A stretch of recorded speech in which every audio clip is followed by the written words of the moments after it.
ऊडत संसारा नानक बाह पकड़ सतगुरु निस्तारा. Hello, welcome to Lecture 13 of Introduction to the Sikhs. And in this lecture, I'm going to talk about some aspects of society, in particular social distinctions. So far, we've really treated Sikhs as a homogeneous community, and that made sense in terms of introducing the community. But now I'll give you a finer-grained perspective on the community. This also means, again, as in the case of areas such as music and art and so on, making some distinctions, but also some connections between the identity of Sikhs as a religious community and their cultural identity as Punjabis, as people from the Punjab region of South Asia. I want to begin with the idea of caste. And again, just to give you some background or go back to what we talked about earlier when we looked at the Sikh belief system, the Sikh gurus in their writings in the Guru Granth Sahib are very clear in their rejection of the caste system or caste hierarchies as a basis for spiritual advancement, for connection to the divine. And nevertheless, caste is a very pervasive feature of South Asian society, and it's complicated and dynamic, and understanding at least some of those complications is useful. Now, the Sikh gurus actually refer to the classical Hindu Varna system, four castes: Brahman, Kshatriya, Vaishya, and Shudra. In Punjabi, it would be Brahman, Khatri, Vaishya, Sood. There's also groups that are outside this caste system, the so-called outcasts or untouchables. In modern South Asia and elsewhere, most people in this group prefer to be known as Dalits, Dalit coming from the word oppressed. Many in this group also converted to Buddhism to escape the tyranny of the Hindu caste system. In any case, there are echoes of some of these divisions in the Sikh community as well. For example, the Sikh gurus were all from Khatri families. Khatri, as I said, is a Punjabi cognate of Kshatriya. And for some Sikhs, that becomes a marker of status.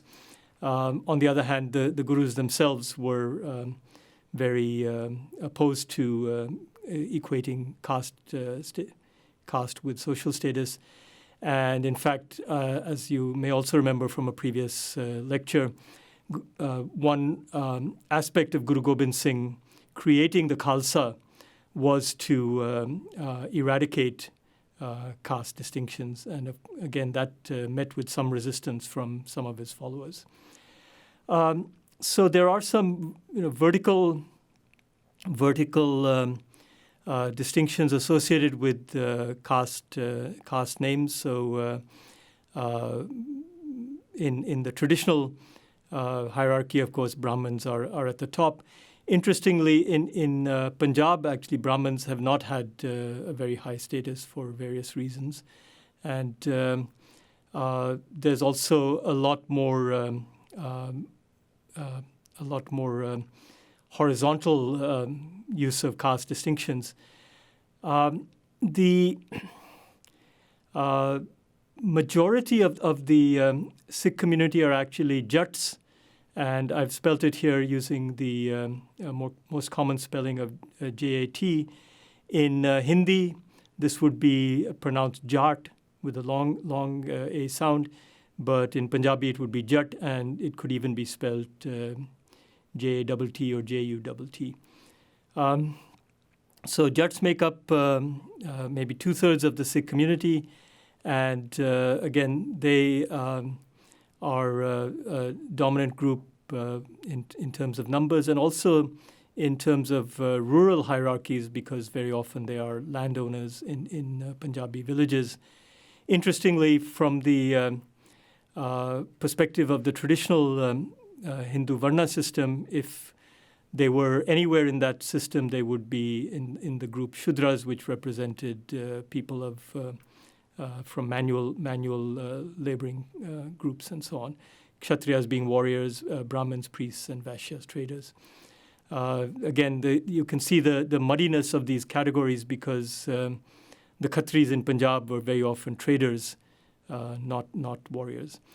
Khatris and Aroras are quite similar. They're somewhat distinct, but again, there's a lot of subdivisions in each of these groups. So Jats there are subgroups: Dhillon, Sidhu, Sandhu, Brar, any number of Jat subgroups. Khatris, there are Bedis, Bhallas, Sordis.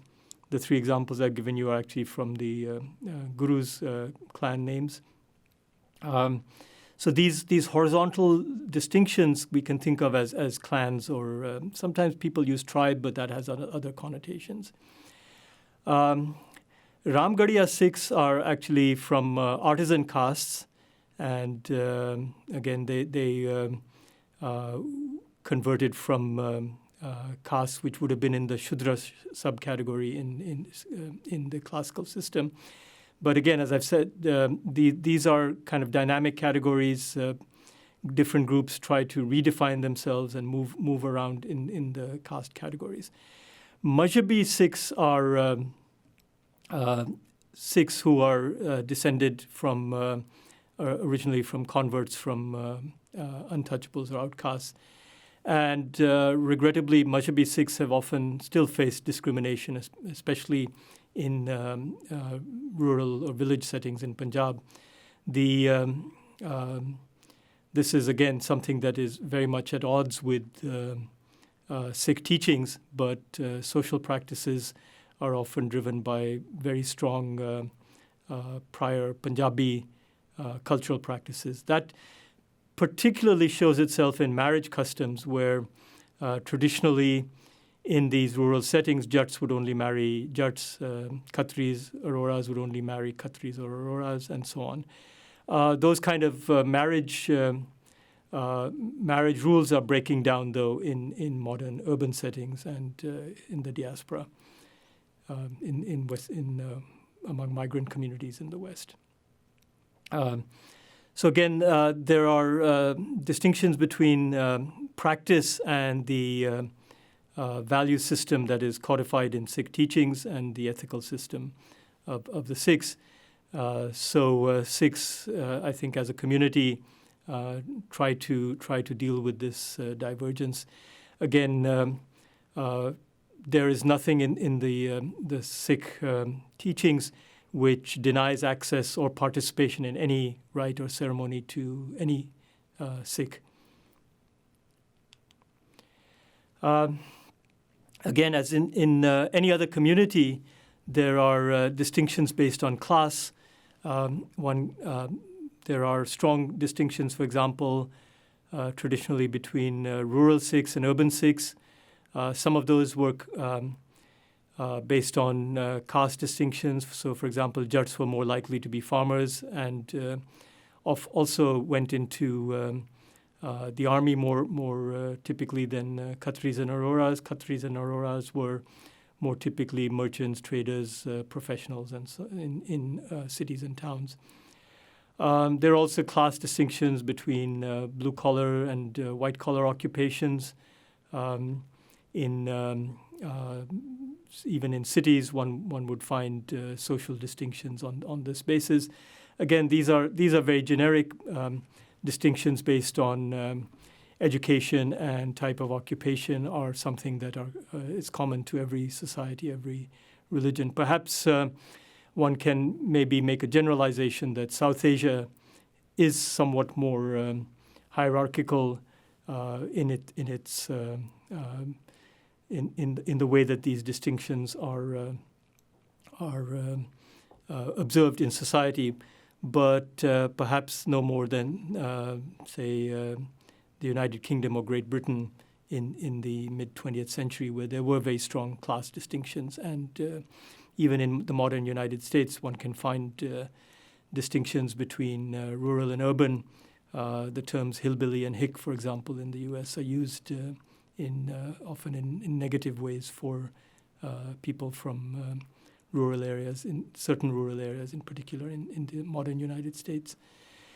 In any case, like any other large community, Sikhs are spread over many different occupations. Perhaps I don't necessarily have strong data, but I think it's reasonable to say that they've been somewhat more likely to enter the military, and that has something to do with the history of Sikh struggles against oppression and also active recruitment during the British colonial period. Again, Sikhs have been very prone to stay as agriculturalists. Again, some of that is just part of being in a traditional society where agriculture is an important source of livelihoods.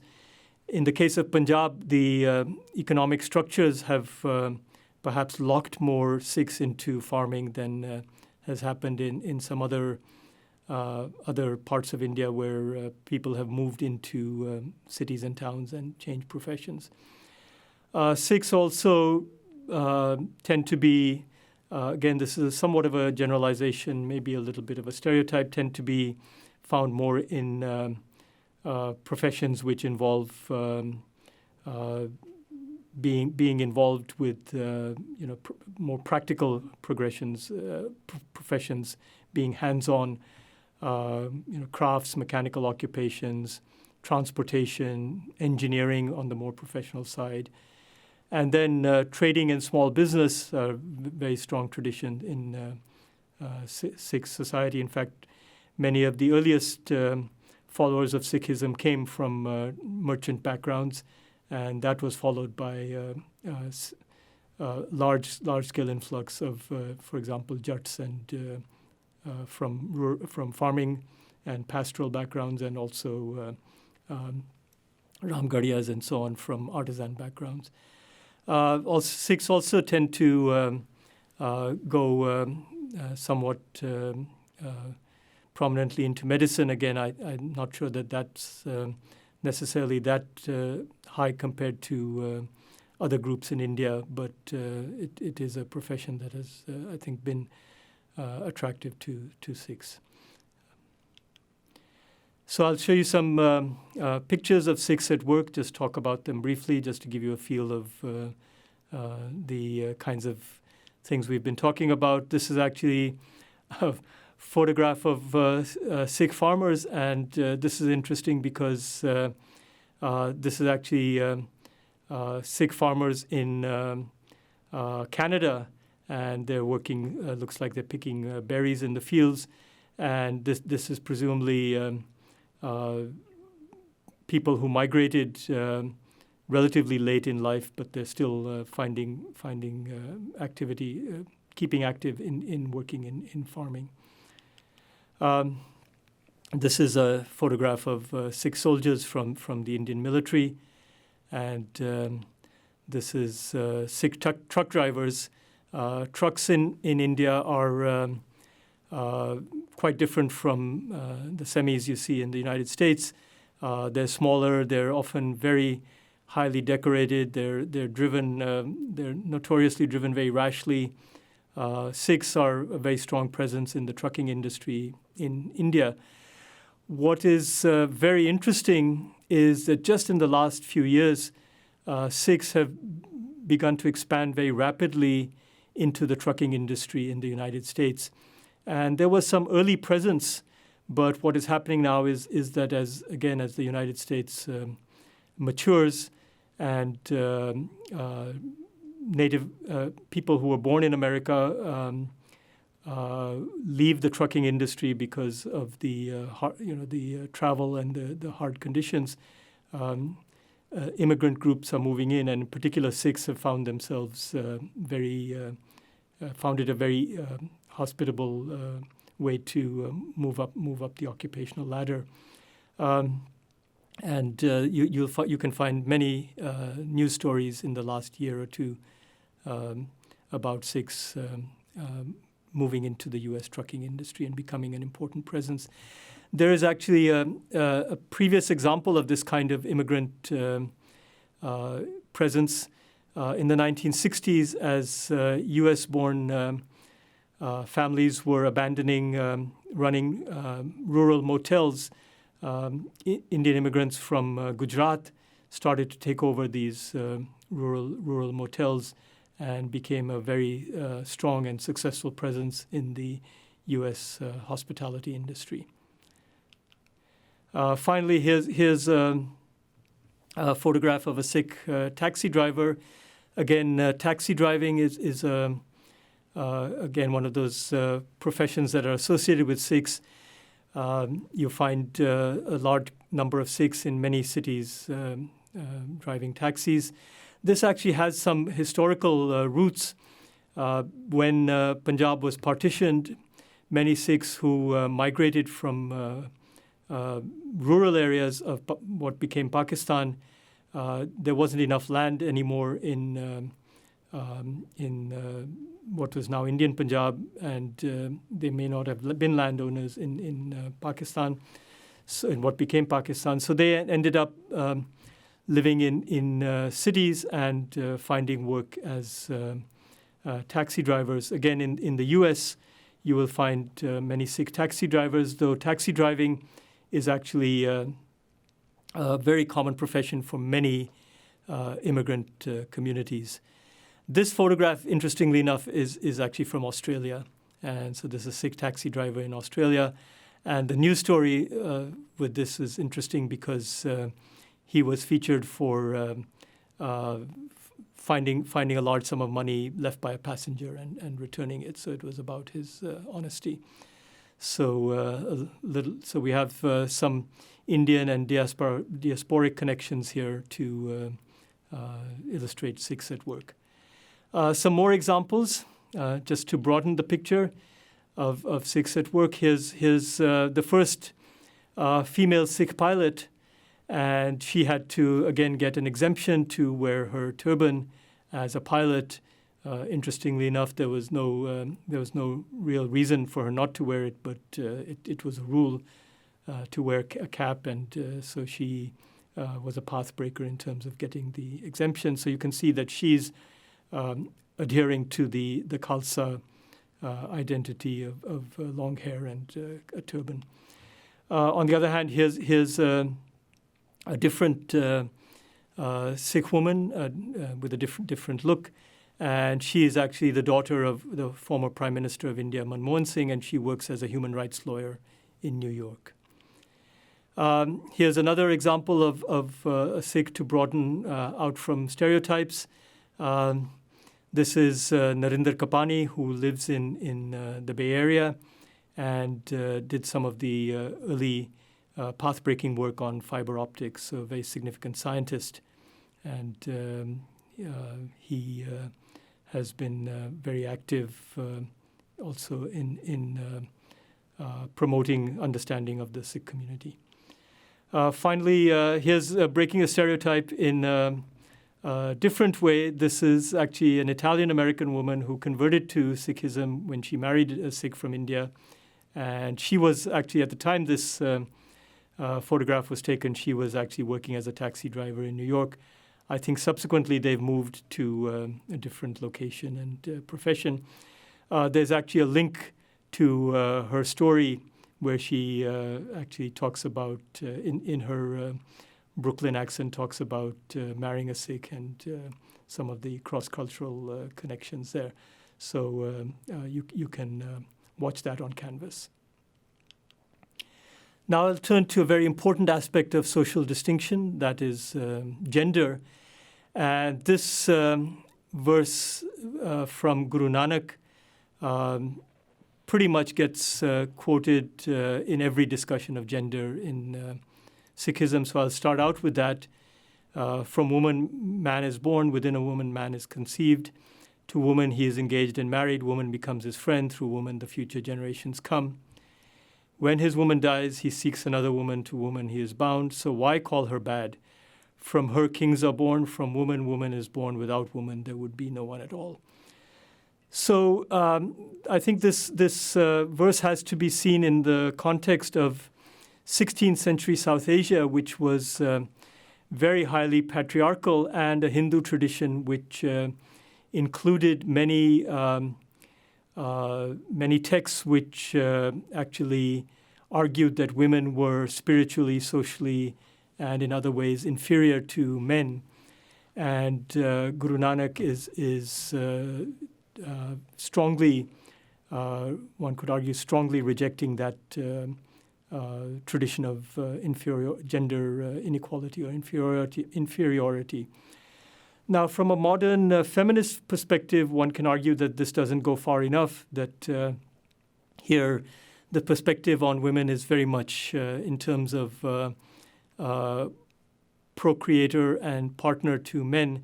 But I think one has to understand this in the context of the time that he's writing. And again, there's nothing in the Sikh sacred text which has any of those negative connotations with respect to women.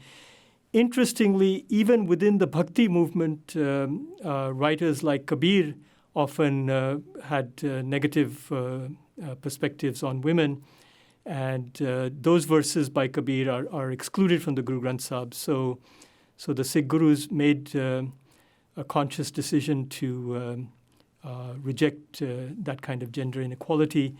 And again, that sort of, as I've said, that perception of women, that gender inequality was not just the classical Hindu tradition, but even in that more dynamic Bhakti tradition. So again, this represents a very strong distinction, I think, of Sikhism from Hinduism and also from the Bhakti, the broader Bhakti tradition.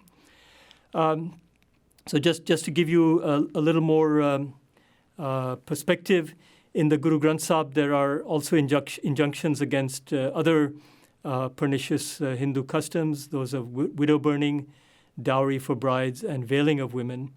And again, Sikh values are seen to be antithetical to these traditions. There were also historical norms, so these are not necessarily in the Guru Granth Sahib directly, though there are verses that would, I think, support these. Rejection of celibacy, so again, saying that it's very natural for men and women to be together. Bans against female infanticide, which was, again, a pernicious custom of the time in that region. Rejection of bans against widow remarriage. You can see that in Guru Nanak's verse where he says that, a widower could remarry, but in Hindu tradition, widows were treated as being sort of non-persons and excluded from society. And there's a very strong rejection of that in Sikh tradition. Interestingly, also in Sikh tradition from the 17th century and 18th century, there emerges really something that also supports the idea of gender, more equal treatment of genders. And this is comments by non-Sikh observers who point out that Sikhs are very respectful of women in warfare. And this is, of course, one of the characteristics of warfare historically, and even in the modern world, has been violence against women. And those who adhere to the Sikh tradition in the 17th, 18th centuries already being called out for rejecting that violence against women. So again, from the perspective of spiritual status, Sikh ideals are very clear. Women's spiritual status is equal to men's. Women are not theologically restricted in any way from reading the sacred text, from performing any ceremony, from leading the congregation, and from singing hymns, Shabad Kirtan. In practice, there's quite a gap from ideals. For example, in the Darbar Sahib or other historical Sikh gurdwaras, you will find only men performing ceremonies and even doing certain maintenance tasks. And there have been very few women as religious leaders of the community. So I think to some extent these reflect, again, the very strong patriarchal traditions of both the region of Punjab and even more of South Asia in general. And so I think there's some way to go for the Sikh community in terms of helping practice catch up with ideals. So as I said, South Asia is strongly patriarchal, and social practices are often shaped by these patriarchal societies.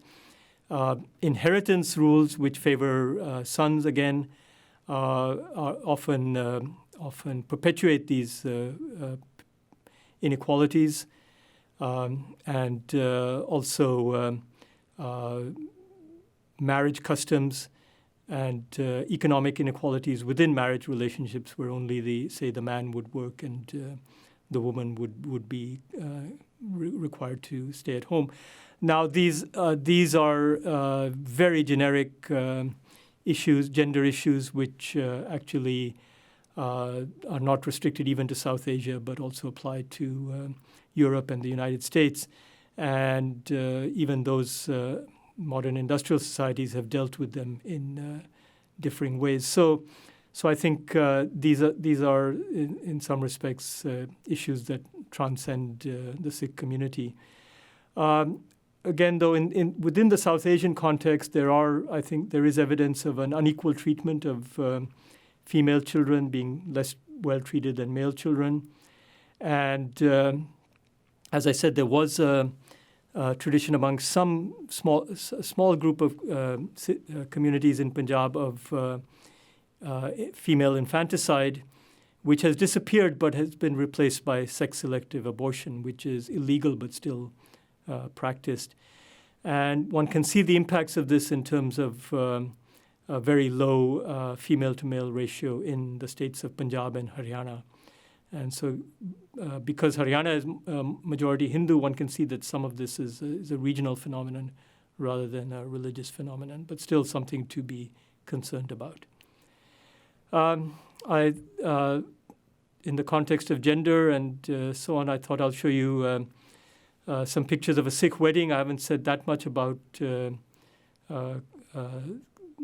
cultural practices. I'll talk about them a little shortly, a little more shortly. But you can see here some aspects of a Sikh ceremony where the bride and groom sit together in front of the Guru Granth Sahib, and at various stages they bow to the Guru Granth Sahib, and then they also go around when certain verses are read, go around the Guru Granth Sahib and at four times, and for each time they go around, a particular verse is read, and that represents the completion of the ceremony. Now, what I want to point out to you to connect to the earlier discussion is that the Sikh wedding ceremony, as it has been codified in over the last 100, 200 years, is the father of the bride puts one end of a long scarf on the groom's shoulder and hands the other end to his daughter, the bride, and they go around the Guru Granth Sahib with the bride following the groom. And again, many young Sikhs have objected to this gender inequality. And again, there's nothing in Sikh teachings which requires this particular form. So I think I wouldn't be surprised if this it gets replaced with a more equal bride and groom going together side by side around the Guru Granth Sahib.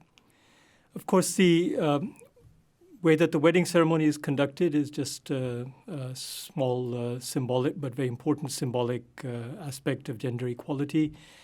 I'd like to add a couple of observations. One is that As overall society changes in South Asia and among Sikhs in places like the US, Canada, and Great Britain, with two-income families and more economic equality within the marriage, and also more outside influences, one is seeing changes there.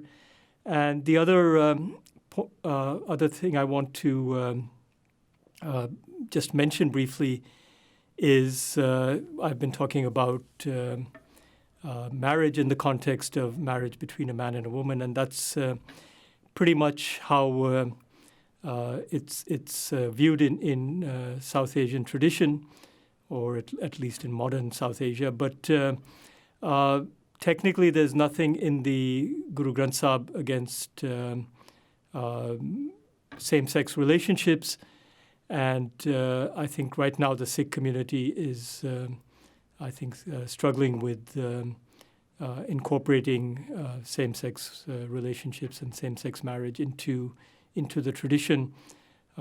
There's opposition among more traditional Sikhs, but again, you'll see parallels with other religious traditions, and we'll see, I think, some change in the near future.